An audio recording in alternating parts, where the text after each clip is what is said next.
Welcome to the Fitness Plus Technology Podcast for club owners, operators, and fitness professionals. Each week, host Bryan O'Rourke brings you an expert interview with a global influencer at the crossroads of fitness and technology. You gain the insights, tools, and inspiration you need to stay connected to the pulse for what matters most for your business in the age of exponential technologies.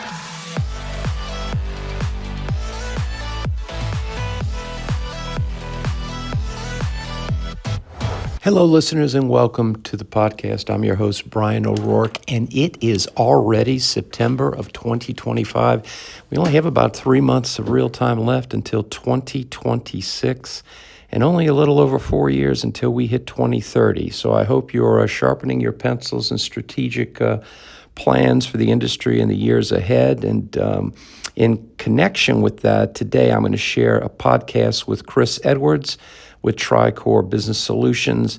And Chris is going to talk about a lot of things in integrated coaching, wellness services, and other trends.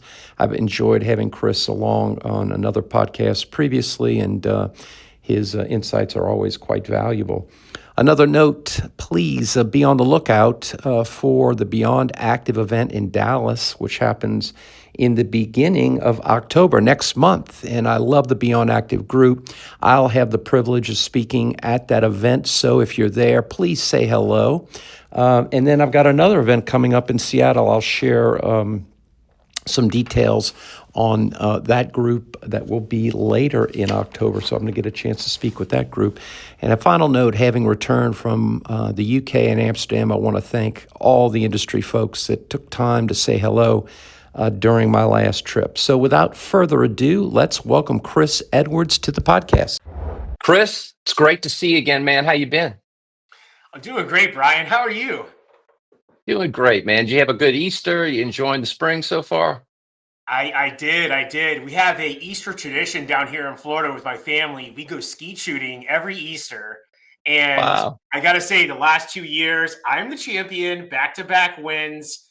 And we had a great time. Last year, we announced at our little Easter skeet shooting weekend that my wife was pregnant. And then now we have a 7-month-old.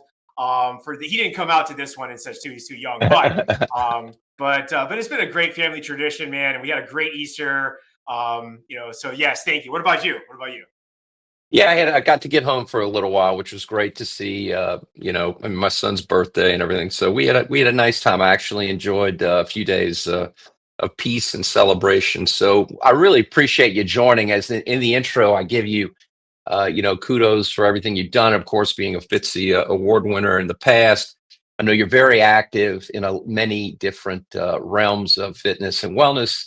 And of course, for listeners who might not know Chris or need to reach him, they're in the show notes. You're going to see all the links, et cetera, for him to learn more. But before we started, Chris, we were talking about, you provide business services for operators. And I was curious to learn from you, when you're advising these companies, these operators, what do you see as the biggest areas or biggest problems or jobs to be done, areas of challenge and in these businesses and how they operate? And what are the opportunities that could come out of those challenges if they were solved? Because I know you help people do this, and I'm curious to hear your insight on that. Yeah, thank you. That's a really good question. I think what I can do is kind of like set the stage with, the world and our economies, right? So first is let's kind of go back into that pre-COVID era of doing business and how the way that we operated within the fitness industry was a completely different operation style and business system in that pre-COVID era. Then comes COVID, and now everyone's scrambling. There's been a lot of advancements in technology. A lot of people had to adopt technology and different ways of doing business very quickly. But now we're in this kind of like post-COVID era too, right? Where we do have some people and some operators kind of going back to old ways. They're also running into challenges, because they're reverting back to old ways. Some are actually going too far advanced into technology as well too. So it's we'll call it a tumultuous time with owners and operators and trying to figure out where is everything going, what's happening. And there's a lot of questions. And because of the advancements in technology, and really in my industry too, when it comes to, fitness coaching, services, personal training, the next generation of coaching, where's that going? There's so many questions and opportunities and challenges that are rising in this post-COVID era. And that's really what we do for operators, is just help them essentially operationalize and put together a streamlined pathway for them so they can not only adopt what's here, where we're going to be going, and what's going to be the next generation of business for these operators. Yeah, that's great insight because, and listen, having adopted and implemented technologies for decades myself, right? There's the idea of what these technologies can do, and then there's the rubber hits the road of actually executing them. I'm about to sign an enterprise license for Salesforce.com. It's very expensive, right? Yeah. We need it to run some of our large enterprise companies. And then when you start digging into the utilization rates behind these technologies, they aren't as promising as you think they are, right? Yeah, it's tough. The adoption is key. And really talking about this in a business sense too. We'll probably get to this too later on, but investing in the training and development of your teams and your people is very much key. And ultimately too, having good adoption on your team and kind of like even understanding where they are in their era of going through this pre, intra, and post-COVID system and business system too is also key, right? So mindset is ultimately, at the end of the day, whether it's in the operator side or it's on your team side, is understanding where the mindset is and helping to graduate them and put together a pathway for their mindset to move forward with technology is going to be the first thing, right?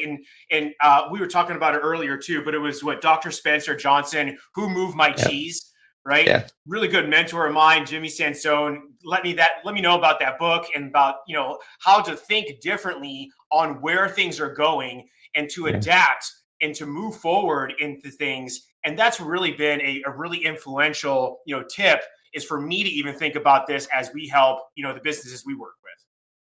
Yeah, that's so true. That's also true. And as you probably know very well, one of the details behind that, to your point, is that transforming these businesses using these tools is not something for the faint of heart. I mean, you have to, like you said, you have to invest, you have to be patient, you have to understand that in many instances, you have to unlearn before you can relearn. And that gets to the mindset. If it was easy, everyone would have done it already, right? So that's where that execution and ideation friction happens. Is that a fair assessment? It's definitely a fair assessment, and ultimately too, with the tools that they're using, right?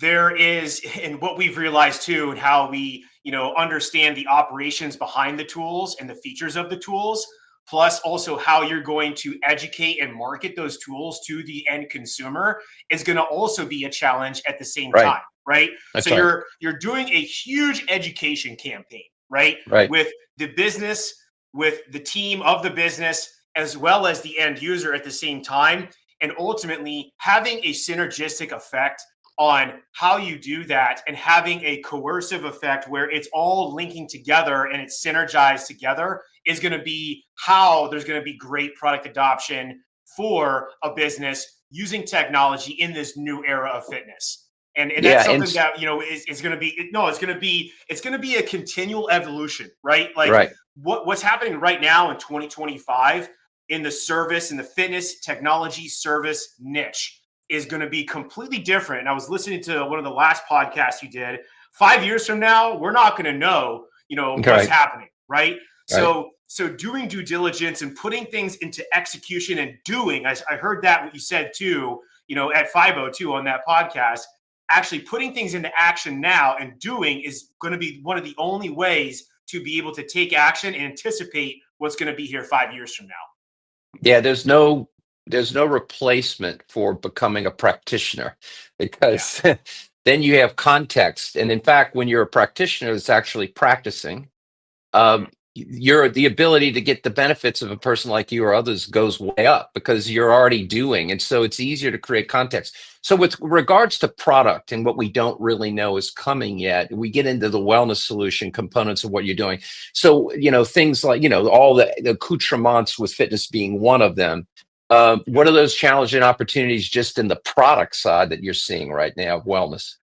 That's again another really good question. So ultimately, what we've had to do, and I'll take us back a little bit to again that pre-COVID era, is we had to figure out one, what was a universal scientific based principle with data and studies and really principle based strategies that was going to drive sustainable end user and client results, but was also going to last a lifetime, right?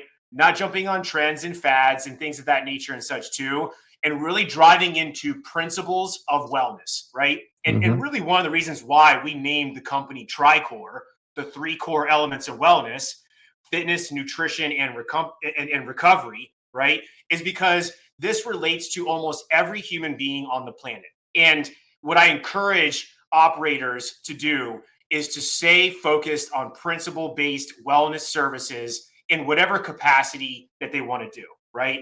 So as we got into and developed this wellness services experience and got into the COVID era with all the changes and all the challenges that come along with that, we were okay.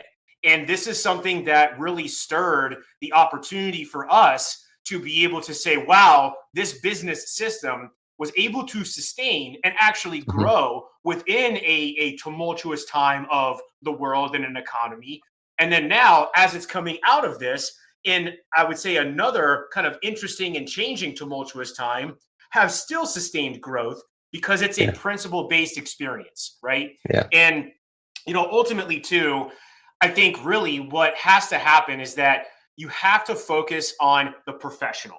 And you have to focus on who's providing these services and matching up their education or providing the education on the wellness and technology-based services to enable them to have a next step in their career path, as well as have a essentially future-proof service model operation that is going to meet the consumer where they're at, because all the data and the studies are showing right now too that the end consumer is more educated than ever with AI and the internet and all of these different components here too. So the service professional has to also be principle based, focused on principle based even technology, wellness services, and match that up into a client experience that can be sustainable in any kind of economic or business environment. Yeah, I agree. And as a barometer, not to be controversial, but as a barometer, for example, when it comes to education, certifying bodies in the traditional sense of group fitness, personal training, whatever, those businesses, those events around those businesses have shrunk tremendously in the last decade. And so do you think that represents some of these disconnects between where the customer is really going and the institutions that used to help educate people to meet them? I do. I think there is a gap that is starting to widen on many fronts, right? Yep. I would say that people are demanding more, right? We've seen this in our industry too, in the coaching technology sector too, where Yep. it's going into a more principle based and personalized and wearable focused and hybrid wellness ecosystem focus, and getting away from mass market template based Yep. automated programming solutions, right? And the reason Yep. why is because people are looking at some of these older style of coaching and training service options and saying that's not right, because either my doctor or I self-learned this, or guess what, believe it or not, many end consumers are actually taking certifications for themselves and educating themselves now, right? Yes. So there is this widening gap that's happening here.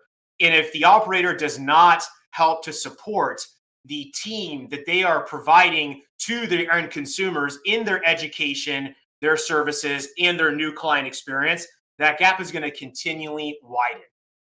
Yeah, no, I agree with you. I really do. So in that kind of vein, we had talked before the conversation here about ideas meeting execution and innovation. We've been kind of talking about this in general. And, again, not trying to be controversial. And I've talked to you about the fact that, some people really don't care for me when they come to ask me questions or do things because I tell them things they don't want to hear. And I don't mean to be crass. I certainly don't know everything. I don't want to come across as arrogant. But when you see these gaps, like a lot of the gap, you'd mentioned mindset before, right? Where, you think but you really don't know. And, to your point about, building the industry of professionals in new ways, all these things. That's why I really appreciate the Europe Active Deloitte report every year, because it really gets into a lot of detail. That, not that it's giving you answers, but the point is, we need fresh perspective, right? That's the mindset thing. Why do you think we don't have more of those? I think a lot of reasons, right? One is we'll go back to 502, in the one of the last podcasts that you had, and I was listening to it, and I'm listening to the mindset and where Europe is going, in a hybrid wellness personalized aspect. And I'm thinking to myself, man, the US is a little behind this, right? Like they're more forward thinking when it comes to, the personalization aspect of health and fitness and coaching and services, and how they want to provide these services to end consumers and such. So, and then I come back to the US and I look at some of the operations that are happening over here, and I see a lot of it is focused on big business, big tech, AI, and how to really, leverage operations in we'll call it just a membership perspective.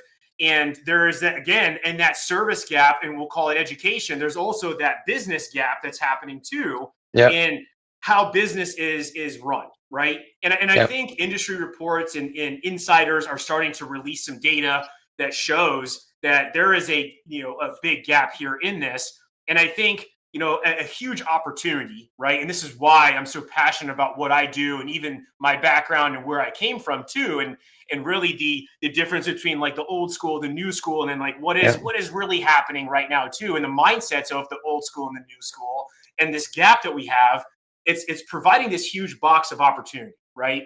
And I think really at the end of the day, to really win the game, not only with the end consumers, but also with the fitness community in and of itself, is investing in people, investing in jobs, investing in education, and investing in a new way of coaching business systems and a new client experience system that's going to be bringing it back to Dr. Spencer Johnson and the new cheese, and really elevating the opportunity for professionals in this industry to provide what the end consumer wants through wellness services and technology here. And that's going to fill that gap, right? But there has to be, I would even say, some breaks that have to be taken. And I think there's a lot of technology being built right now too that may not even be applicable in a year or two, and some of it may fail, right? And there's a lot of investment going into technology that we're seeing too, and that's I hate to say it, some of it is great and some of it's worthless, And I hate to be a challenger and a disruptor in this too, but for doing this for over 20 years now, and being lucky to be, growing up in this iPhone era, and being able to have, a flourishing business through the pre-intra-COVID and post-COVID eras, it's given me some, I guess you could say, some blunt reality insight into where the industry was, where it's going, and like what actually needs to happen right now, Yeah, I agree. I would encourage people to get a hold of Giannis's book, Techno-Feudalism, is an interesting research point. And you can comment on this or not, or the idea that health insurance companies are not at all aligned in their present state in the United States with fitness and wellness delivery systems, despite what some people think. So they're disincentives, or just the classic Christensen idea of the innovative dilemma, which is, if you're Planet Fitness, it's very hard to pivot off of a proven model with a great stock price. And that, by the way, there's nothing wrong with that. You can stay in that lane, but that doesn't necessarily represent all the optionality out there in the marketplace. And, that's why we need innovators to recreate experience, to do these things, to meet the customer where they are emerging, and that's where the opportunities really lie, to your point. Chris, pearls of wisdom here. You've done a lot of things. You've been in the business for a couple of decades now. I know you're pushing the envelope on the things that we're describing on business services, wellness services, and the thinking around that. What pearls of wisdom might you share with our listeners about your experiences? Any advice you might give? What are your thoughts? How much time do we have left, Bryan? I think really, sometimes people need to set their egos aside and look at things a little bit differently, and essentially humble themselves in certain capacities, right?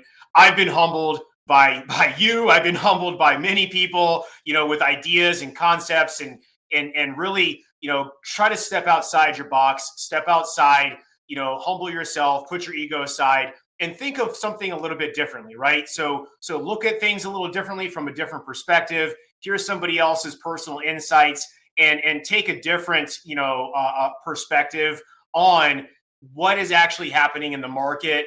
Obviously, even myself too, I get so deep in the weeds and on the day-to-day and all that kind of stuff. And as soon as I step out and start asking people, questions, and they give me different types of feedback and stuff, it changes my mindset a little bit too, and helps me, further hone what we're doing as well. And I'd say in a personal and a business aspect, right? So kind of like checking the ego, being a little bit more humble, opening up to your ideas and your mindset to new ways of thinking, I think is one, right? Number two is ultimately invest in people. Okay. Do not forget, I know where the industry is going with technology and AI and stuff like that, but bring your people with you, right? People are going to be your supporters. Okay.